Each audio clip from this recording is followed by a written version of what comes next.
Everybody. Good morning. I hope everybody's having a wonderful time. Not just here, but otherwise in life. We are almost to the middle of October of this year, and we may only have 2.5 more months before we'll be knocking on the doors of 2019. And it's time for me to reflect on my personal journey and my own personal achievements and failures alike since I started this year. And it's not about seeing it on my resolution or reflecting on that. It's just an awareness. How is my progress or where I am? Because as I was sitting this morning preparing for Spirit to lead me where this needs to go, I kept coming back on purpose. And within that, I had to just sit and look at it. What is my purpose? And I had to really investigate on my own accord first before I step out in a speaking mode, because I have to just understand why is this important. And then I looked around, not only just myself and the community of like-minded people that I worked with, not only in the spiritualism journey, but also at my workspace. What are our purpose? Where are our alignment within ourselves? And it just allowed me to relax a little bit, grow a little bit more further with that, because not just one way. I have to look into different dimensions. And I have to understand that my purpose isn't just exactly the same as somebody else's purpose. And that's where the big aha moment was there.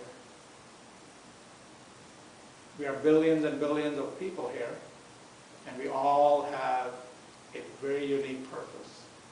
We can find alignment within that purpose with somebody else that is on a similar journey, but that journey is unique to them. Just like our DNAs are unique to each and every one of us. We find alignment, we find associations with other like-minded people that are on a similar journey. But nobody can exactly replicate the same thought pattern that we have. We can come close in the vicinity of each other, but we won't be able to duplicate it exactly the same way. And as I was reflecting on that, the whole point came being is, why are we here? What are we doing in our lives today? And what is it doing back to us? Are we accepting to be where we are? Are we accepting to be just average? Or are we expecting ourselves to break that foundational purpose and go a little bit beyond? And the Spirit led me to a very primitive time period. Evolution has always brought forward change, and within change is a sense of chaos. It has a little haphazardness in it, because we really don't know where this change is going to lead us to. We may know where we want to be, but what happens in between here and there, nobody knows. Nobody can predict. Nobody can anticipate that. It is just within the journey of experience and understanding what's going on. And as I focus on that with all of you here in the present, you may have to just sit back and understand the natural law of flexibility is what allows us to stay in the flow of life. How many of us have tried to bend a wire or a metal rod? Has anybody made an attempt to that, right? We are able to do that because the rod or the metal itself needs to have the ability to be flexible first. Otherwise it snaps and breaks. But whenever we have bent or changed the shape of an object on an article, there is a chemical reaction that goes in between the atoms and the particles. And at the bend, if you touch it, you will find heat. There are some molecular changes are happening. How many of us have worked here with bamboos? To bend bamboo, you have to put it in steam, or you have to put it through hot water at the place where you're wanting to change its shape. Yet there is a chemical composition that needs to be changed or altered. Sometimes it's natural, sometimes it has to be induced by certain situations and conditions. But to be able to see change, we have to put ourselves through a process that allows to go us through that uncomfortable place. Because when the metal is bent, it only stays hot for just a brief amount of time. That is not a permanent thing. But in that heat, but if you touch it by accident, oh yes, you get singed, or you feel the heat that is a little bit more. But when we are all going through changes in our lives, those chemical compositions sometimes are in our emotional space, sometimes they're in a mental space, sometimes it's in our brain chemistry, and sometimes it's in a place of soulful evolution. Because you know something is going on, but you really cannot pinpoint to where it is. But you know something is happening. And within that, within our natural law, flexibility says, if we are not flexible enough to allow that change, that molecular change to occur, we may not know where it's going to lead us to, a good place or not so good place. But that's that very simply said. But the natural law of flexibility says, to be able to observe change, you have to be present with that change. You cannot wait on the sideline to see what the change is going to do, otherwise you're going to be on the sideline. You have to flow in the middle of the chaos to discover that evolution within ourselves.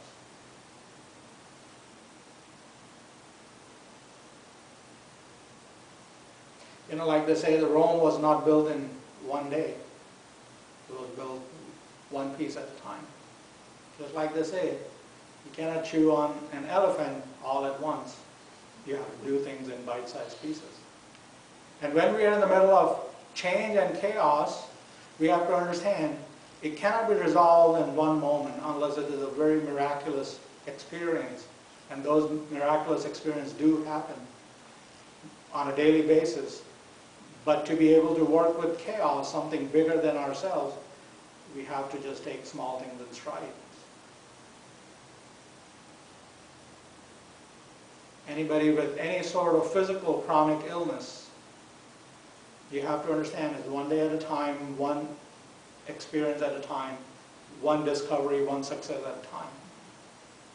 Unless that miracle happens and then you witness that miracle in your lives. When we are faced with challenges within this flexibility and the purpose that we are aligning ourselves with, we have to understand, yes, not everything is going to be just the way we think it to be. But how can we contribute within that change to make it a better change? Or what can we take off from the change so everybody feels a certain set of offset with that? And this definitely applies in families, in social scenarios, and business scenarios. You have to be cohesive, you have to be collaborative, you have to synergize the processes. And I'm saying this from a spiritual platform because our pioneers that started this movement, yes, they started it by themselves.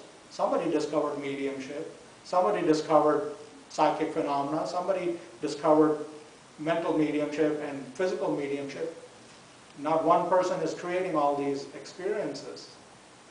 But at somewhere, the emergence of spiritualism brought everything together. Now we are collectively represent spiritualism, yet most of us that are in the practice have different subsets of gifts and qualities, strengths and weaknesses. Not everybody has everything under their belt. But we all collectively represent spiritualism. We all collectively represent life. And life doesn't happen by itself. Even for a seed to germinate and become a sprout and become a tree, it needs water, sun, soil, proper amount of nutrition to thrive. That just doesn't happen on its own.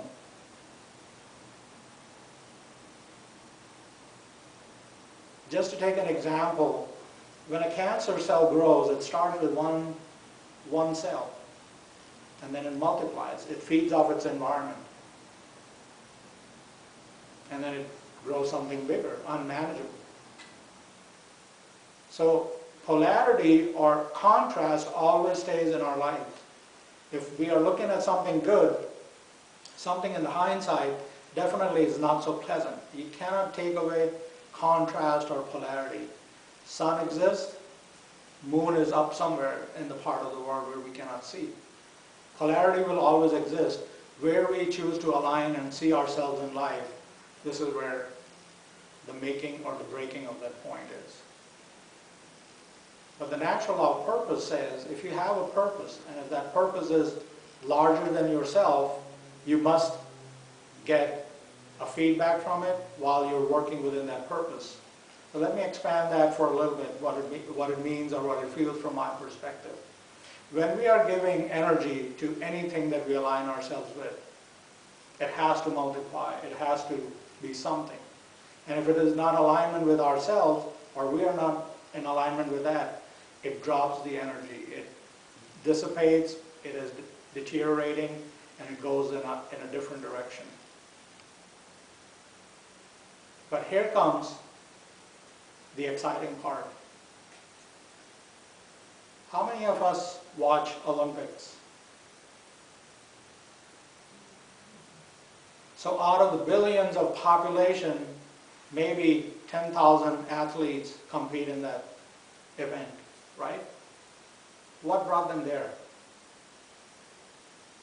What put them in that front line of their own countries, their own representation of their athletic skill set? What is the different part? Were they grim and boring and dull with their skill set? The one thing that sets apart from a high energy experience and a low energy experience is a sense of passion. When you have a passion behind something that you're really crazy about, it's always going to resonate in a higher frequency and a higher vibration. It will lead you to the next best thing. And those athletes are chasing their passion. Some of the athletes are just have a skill set, has a physique that allows them to have that passion to outdo themselves, outperform themselves. And some athletes have the passion to change the impression of their countries by just winning one medal. Gold, silver, bronze. Just bringing one medal home allows their countries to feel privileged. There is passion. And then there are some athletes, they're just there because that activity will allow them to have more endorsement that will change their financial, economic conditions. There's something to be passionate about in every little thing. But if you're passionate about being on the contrast of it, yes, that is also working because it's existing. But how we put our energy allows us to separate from a great experience, and if we are just okay about it, then we'll have an okay experience. But the journey within spiritualism, when I take this thought with our pioneers, they've started their journey with just trusting what their experience was. That experience was so real that they fueled it with their passion of talking about it, working with it, expanding it to people that were interested in listening to them. And those few people took that passion for self reasons or unself reasons, and they promoted that passion forward. And that's how growth in any scenario happens. When we lead our life with a passion, we find all sorts of these awesome experiences that allow us to take our life from here to the next level and the next level, and it just keeps growing. I'm sure all of us in this room have had our personal relationship with our financial challenges. Since I'm so new in this country, I've understood how the student program works and how the loans come into place and how all that goes into place.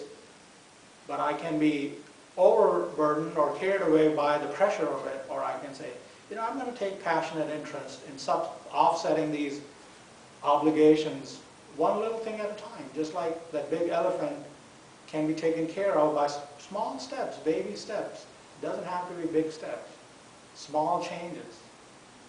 and that will take care of it. So sharing my personal journey, all those obligations that I had as I sat and evolved within this understanding of the philosophy that is so passionate to me within the journey of spiritualism, allowed me to see I made progress. I did small things. Took small steps. And I've come a long ways. I've come a long ways. Just my own self-awareness is different than what it was a few months ago, just last week.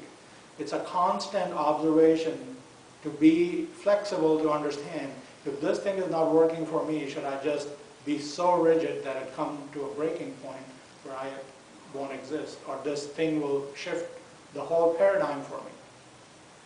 Or I can be flexible to go slightly in a different direction and come back to my main purpose. It may take me a few weeks extra, but it'll put me back to where I need to be. Can I sacrifice something that I can easily sacrifice and yet be passionate about what I'm doing? And that is the drive I feel everybody should have.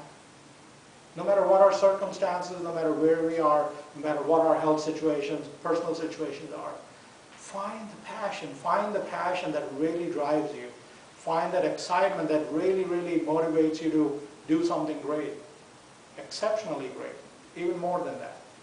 Be better than what you were today.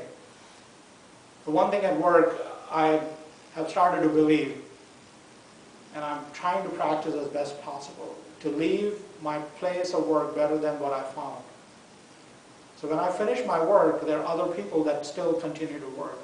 I have no idea how they're going to leave my workspace because it's a common workplace for everybody. So before I leave, I make sure everything is tidy, everything is cleaned up, everything is put proper. And it's the same thing when I am working other places, when I'm invited as a place, I just try to leave that place somewhere different, better than what I found, even if it's energetically, if it's just a love, it's just the expansion of the energy. And we all have that ability within ourselves, and we do that in our own way. But we're also trained not to take credit for that, not to accept any reward behind it. But this is a duality that we carry. We like to do good things, we like to find credit for that. And somewhere there is a breakdown within that. Accepting credit or giving yourself proper credit is just as a great thing as being on a purpose itself. So within the flexibility of our life, as the natural laws dictate, not one natural law works within itself. You have to understand that very clearly. Not one thing can do everything by itself. Right now, I'm the speaker, you're the listener, but if there were no ears, it would be just a thought echoing in this space. So your participation allows this experience to be exponentially great because your energies are shifting in this space. So the same passion that we find in our personal lives that drives us to do something more can be taken to the businesses and the organizations or places of work that you're working with or participating with. Because that passion makes you not just stand out, it makes you outstanding. And that passion is what differentiates between you and the rest. And if there are one or two more of those passionate people, you can start to see the changes, you can start to see the difference. And I'm talking from my own personal experience because as I'm speaking, I can identify what goes on in my daily routine. I'm sure you have the same journey. You have the same family situation, same working situations. You know who are the outstanding peoples, who are always so passionate it is contagious. Contagious could be, it makes you feel bad you don't have the same passion. But at the end of the day, those one or two or three people that have that wonderful passion and knowing where the alignment is can change the whole dynamic of everything. It'll change the whole outcome. I'm sure we all will find naysayers in all journeys of life. No matter where we go, there will be one, and I'm sure we all know from our own personal journeys, there's always that one person that's ready to do that. But guess what? They are passionate about that too. It's okay. But we have to understand where our alignment is. Our passion is aligning to go upwards or go downwards. That's all it makes a difference. But flexibility within that passion also allows, if this is not working, how can I make it even better? What can I do about myself? Because our principles and our journey within spiritualism says this religion is based on free thinkers and people that are independent thinkers. And when you have a collective of independent thinkers, nothing ever will be on the same page, not even on the same line. But to understand that personal responsibility is the key factor in being flexible and being successful. So our pioneers were successful because they kept shifting and expanding and evolving within their journeys of life. And they have given us so much more that we have such a beautiful knowledge bank of experiences to work with. Most of our teachings as they go on are based because of our experiences. Not just one book says this. It's an experiential religion and philosophy, and a science, because that science part of our spiritualist philosophy is still evolving. But to understand that passion, people that are passionate always separate themselves from the rest, not on purpose, just because they're passionate about it. We have such beautiful political leaders, passionate independent leaders that led us into such a great space just because they were passionate about their purpose of something bigger than themselves. And just as you think, from here on out, just ask yourself, is my passion bigger than myself? And if I'm ready to be flexible, and if I'm ready to